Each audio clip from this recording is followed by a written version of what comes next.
컴퓨터 게임에는 캐리라는 용어가 있다고 합니다. 뛰어난 활력으로 승리를 이끄는 이들에게 주어지는 극찬이죠. 그 단어에 플러스 알파를 더한 신조어가 하드 캐리인데요. 매주 우리의 양손을 잡아 끌며 세계 곳곳의 소식을 전해주시는 하드 캐리 문희정 평론가 나와 계십니다. 안녕하세요. 네, 안녕하십니까. 네, 정치 뉴스는 좀 뒤에 저희가 밀어놓고요. 네. 오늘 공간 칼럼에서는 좀 푸틴 러시아 대통령 방북 소식을 아마 많은 분들이 관심을 가질 것 같아서 이 소식부터 좀 전해드리도록 하겠습니다. 계속 뉴스에서 도배가 되니까 많은 분들이 엄청 궁금해하시더라고요. 우리 안보와 직접적으로 연결되는 일이니까요. 네. 근데 푸틴 대통령과 김정은 위원장이 포괄적 전략 동반자 협정을 체결할 것이다. 그동안에 알려졌는데 네. 지금 속보로 들어온 거 보니까 그 협정 안에 북러 침략당할 경우에 상호 지원한다. 이런 조항이 포함됐다고 하는 게 소식이 네. 들어왔어요. 이 굉장히 민감한 문제죠. 그렇습니다. 1961년에 소련하고 당시 이제 북한이 네. 이제 그 조항을 넣은 조약을 맺었다가 네. 1996년에 그 조항이 이제 폐지가 된 상황이었거든요. 그러니까 예를 들면 분쟁에 휘말렸을 경우에 자동 개입하더라. 개입이라는 거예요. 우리가 미국하고 네. 동맹 협약을 맺은 그 정도 수준이라는 거잖아요. 그렇죠. 북한이 예를 들어서 침략을 당하게 되면 러시아 자동 개입이 되는 거고요. 예. 러시아가 반대로 뭐 침략을 당하게 되면 자동 개입이 되는 거겠죠. 근데 이번에 푸틴 대통령이 24년 만에 북한을 방문한다는 소식이 나오면서 제일 먼저 관심이 됐던 부분이 딱 그거예요. 맞아요. 과연 그 조항을 네. 다시 부활시킬 것이냐 말 것이냐. 근데 이제 많은 분들이 아무리 군사협력을 밀접하게 한다고 해도 현대 사회에서 다른 나라가 침략당했을 때 자동으로 개입하는 그 수준은 너무 부담스럽기 때문에 거기까지 가기는 쉽지 않을 거다라고 예측을 많이 했었는데 네. 그 선을 이제 넘은 거죠. 근데 이게 네. 그 속보라서 저희가 의미를 그러니까 조금 오독할 가능성이 있어서 좀 걱정스럽긴 한데요. 침략당할 경우에 지원한다고 하는 게 자동 개입을 의미하는 것인지 아니면은 어떤 군수적 지원을 얘기하는 것인지 이게 이제 아직 명확하지는 않잖아요. 그거는 그 두 나라가 이제 그때그때 제가 봤을 때는 그 상황에 따라 해석하기 나름이라고 생각을 하거든요. 근데 이게 저는 굉장히 상징적인 의미라고 생각을 해요. 예. 그러니까 푸틴이 굳이 지금 전쟁을 하고 있는 상황에서 북한을 방문을 하는 것 자체가 국제사회에 뭔가를 보여주기 위한 상징적인 행위 중에 하나라고 보시면 될 것 같거든요. 그러면 굳이 거기까지 방문을 해가지고 나오는 얘기들에 전 세계가 주목을 하고 있다는 것도 아는 상황에서 네. 왜 이런 민감한 단계까지 우리 갔어라는 걸 보여주냐. 이거는 제가 봤을 때는 굉장히 그 푸틴 입장에서는 강한 이미지, 강인한 이미지, 북한 입장에서도 굉장히 강인한 그 부분을 좀 부각시키기 위한 어떤 상징성이 좀 담겨 있는 게 아닌가.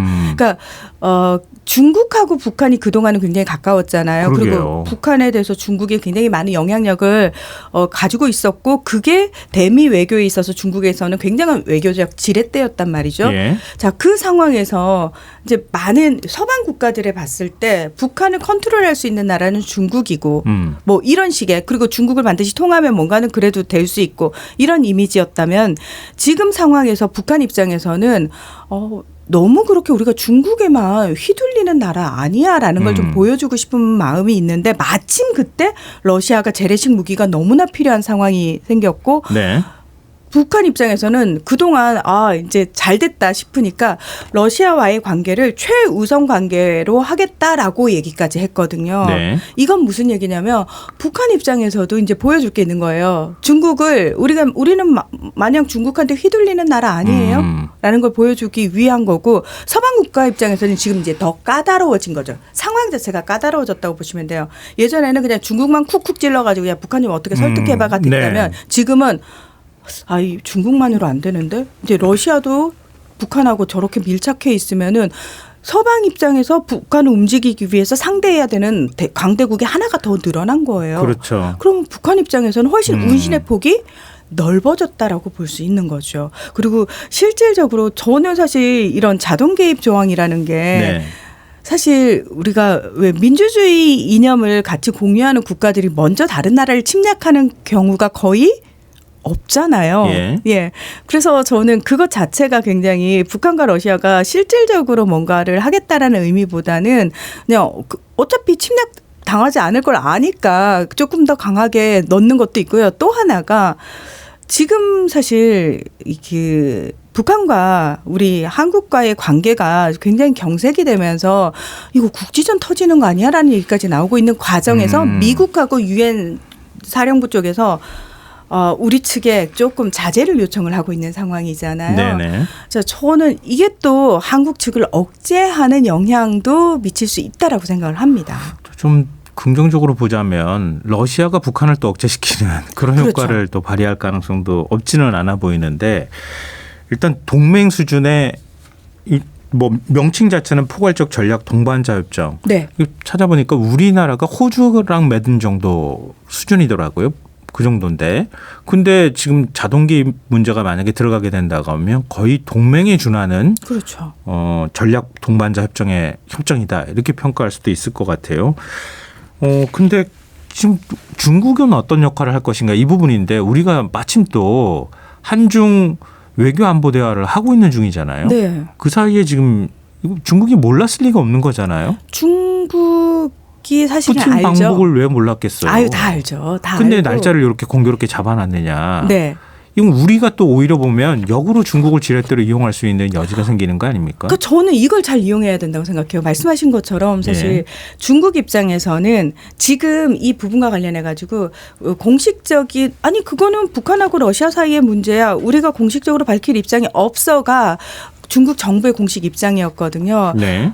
그러니까 중국은 원칙론에서 얘기를 하지만 그럼에도 불구하고 경제 전문지인 차이 씨를 통해서는 그 군사 협력이 심화될 경우는 상당히 좀 걱정스러운 부분이 있다라는 멘트가 나와요. 네. 그러니까 중국은 굉장히 복잡한 속내를 가질 수밖에 없는 게 예전에는 북중러로 묶이는 거에 대해서 중국이 별 불만이 없었다면 지금은 중국 입장에서는 내가 북중러로 묶여만 있기에는 나의 야망이 너무 큰 나라가 돼버렸거든요. G2니까요. 그렇습니다. 네. 그런 상황에서 지금 계속해서 중국이 러시아하고 북한 편만 들어 그쪽 편향적이야라는 이미지를 주는 게 중국한테는 굉장히 싫으면서도 그러니까 이 관계가 그런 거예요. 관리를 해야 되는 적절한 거리를 유지해야 하면서도 그럼에도 나는 거기에 매몰되면 안 되는 그러니까 중국의 속내가 지금 딱 그런 상황이거든요. 그 상황에서 러시아가 북한 만나러 가니까 우리는 한국하고 대화한다. 왜? 중국은 단순히 어떤 이념에 편향된 나라들만 상대하는 것이 아니고 한국을 비롯해서 서방 국가들과도 우리는 얼마든지 대화할 수 있는 그런 나라니까. 네. 그걸 보여주고자 하는 거죠. 근데 중국과 한국 간의 외교안보 대화에서 나온 얘기가 사실 그렇게 알맹이가 있는 얘기들은 없거든요. 굉장히 조금 원론적인 얘기에 머물러 있는 상황이고 그리고 푸틴이 북한을 가서 김정은 위원장을 만난 급과 비교하면은 우리는 차관급이잖아요. 네네. 뭐 격상됐다고는 합니다만 급 자체가 뭐 동일시 놓고 얘기할 수 있는 부분은 아니라고 봐야 되겠죠. 근데 중국 입장에서 보면은 우크라이나전을 러시아가 결국은 이제 발발시킨 주책임이 있는 거 아니에요? 그렇죠. 서방 국가들하고 지금 러시아가 싸우는 마당인데 중국은 미국하고 상대를 해야 되는 상황이거든요. 그렇죠. 근데 서방 전체를 지금 러시아하고 손을 완전히 잡는다고 하면 적으로 돌리는 효과가 될 그럼요. 테니까. 예. 그러니까 일정하게 거리를 두려고 하는데 그 틈을 북한은 비집고 들어와서 지금 러시아하고 좀 더 그 관계를 좋게 만드는 이런 방향으로 가니까 아무래도 마뜩치 않은 반응이 나오지 않을까. 근데 그거는 진짜 중국의 욕심인 거죠. 야, 아무도 끼어들지 말고 내가 다 할 거야. 이거는 사실 불가능한 일이니까. 근데 미국의 반응이 좀 흥미로워요. 네. 그러니까 존 커비 백악관 국가안보소통부장관이 브리핑을 했는데 우리는 방문에 대해 우려하지 않는다. 우리가 우려하는 것은 두 나라의 관계 심화다. 이렇게 말을 했거든요. 네. 근데 미국에서 틀림없이 반응을 보일 것 같거든요. 만약에 지금 속보로 나온 게 사실이라고 하면은 미국 입장에서 상당히 우려하지 않겠습니까? 싫어하는 부분이죠. 사실은 군사적으로 지금 밀착이 되는 부분이 거의 공식화된 거잖아요. 예. 이런 상황이 돼버린 거. 백악관 측에서는 이제 러시아의 어떤 침략을 정당화하는 플랫폼을 결코 허용하지 않겠다. 네. 그리고 뭐 블링컨 장관 같은 경우에는 대놓고 아니 그 러시아를 지원하는 걸 절대 우리가 무슨 수를 써서든 다 막겠다라는 식으로 얘기를 했단 말이죠. 네. 지금 미국이 가장 두려워하는 부분이 러시아에 북한이 무기를 대놓고 이렇게 공급을 하게 되는 부분과 관련해 가지고 군사 기술도 지원하고. 그럼요. 이런 부분들이 사실은 굉장히 싫은 거잖아요. 예. 근데 이거는 미국이 공식적으로 이런 입장을 나타낸 거는 뭐 너무나 당연하게 미국 입장에서는 할 수 있는 거라고 저는 생각을 하고요. 예. 그렇다고 북한과 러시아가 그 미국 보란 듯이 우리가 할 거야가 아니고 제가 봤을 때는 상호 간에 그동안 굉장히 필요했던 부분으로 결속을 하는 거라서 네. 미국을 오히려 더 자극하기 위한 건 없었다라고 저는 개인적으로 생각을 해요. 네. 그러니까 이 많은 분들이 이거 러시아가 대놓고 미국 자극하고 뭐 이런 식으로 적으로 돌리는 거 아니냐. 근데 오히려 한편에서는 그 속도 조절을 한 거고 오히려 눈치를 보고 있는 부분이고 그렇다고 북한이 아무리 첨단 기술을 원한다고 해도 러시아가 가진 모든 첨단 기술을 넘겨주지 않을 것이라는 그 어느 정도 일정 정도의 믿음은 있다는 거죠. 뭐 믿음이라기보다는 압력을 엄청나게 넣고 있지 않을까 물밑에서 그런 생각이 듭니다. 네. 일단 뭐 구체적인 뭐 협상 내용이나 이런 것들은 추가로 또 보도가 나오는 걸 보면서 아마 추후에 저희가 다시 분석을 좀 해보면 어떨까 러시아 싶어요. 현지 보도를 좀 봐야 될 것 같고요. 네. 지난해 9월에 푸틴 대통령하고 김정은 위원장 만났을 때는 구체적인 얘기들 거의 안 나왔거든요. 근데 이번에도 아마 이제 나오는 얘기들이 제가 봤을 때는 굉장히 이제 상징성을 가진 얘기들 위주로 좀 나오지 않겠느냐. 예, 그런 생각이 좀 듭니다. 네, 이제.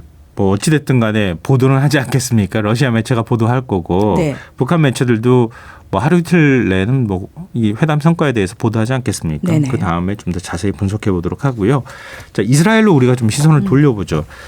이스라엘 네타냐후 총리가 전시내각을 해체했다. 네. 이런 발표를 했는데 이게 어떤 의미가 있는 겁니까? 자, 지난해 10월 7일에 팔레스타인 하마스가 그 이스라엘을 공격을 하지 않았습니까? 그리고 5일 후에 예. 일명 전시내각이라는 게 구성이 돼요. 네. 여기서 이제 말하는 전시내각이라는 건 특수 상황이니까 네타냐후 총리가 지금 본인이 꾸리고 있는 내각 이외에 이 전쟁과 관련해 가지고 결정권을 가진 협의체를 만든 거거든요. 여기에 투표권을 가진 3명이 들어가요. 네. 본인이 들어갔고요. 네. 그다음에 요아브 갈란트 국방장관 직접 전쟁을 지휘하고 있는 그 사람이 들어갔고 또 한 사람이 국가통합당의 베니 간츠라는 사람인데요. 네. 이 사람은 이제 네타냐후 총리의 라이벌로 꼽히는 사람이고요. 이 사람의 정당도 네타냐후의 리쿠드당만큼의 의석을 가지고 있습니다. 다만 이제 한 정당이 과반 이상을 가지지 못하기 때문에 연립정부가 계속해서 이스라엘은 구성이 되고 있는 상황이고 네네. 그래서